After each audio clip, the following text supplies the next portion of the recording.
Alright, so now we'll start into the cool down. So we've covered the primary patterns that we care about. Today was more of your shorter workout. You've already done a trail run. And what we're going to do now is a version of PNF stretching to try and get at the tighter tissue in the front part of the hip.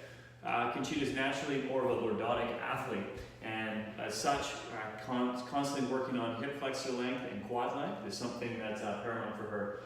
So what we're going to do is a progressive isometric stretch. So what you're going to do, Conchita, is you're going to rock that hip forward to where you begin to get the stretch. So hang out right there. Okay. What I want you to do now is to not let your upper body extend back. So keep your trunk and rib cage still connected. So what you're going to do, you're going to take a big deep breath in now.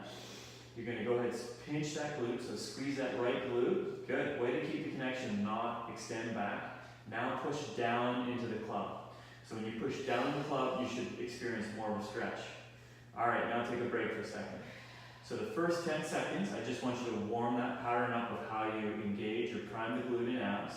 In the next 20 seconds, you're going to go after that stretch, as in you're going to try and tilt under as much as you can, push your toe down the ground about as hard as you can, and push the hands down the ground, and continue to breathe for the next 5 breaths, which is roughly 20 seconds. So let's see it. So here's the next 20 seconds. So big breath in, go ahead, pressurize, brace your core, press that toe as hard down as you can to the ground, squeeze that glute as hard as you possibly can. Now push the hands down as hard as they can.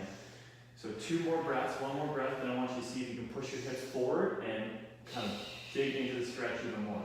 And now rock this forward. Good, push them forward, there we go. Good, now upper body, can you fix the ribs? Perfect.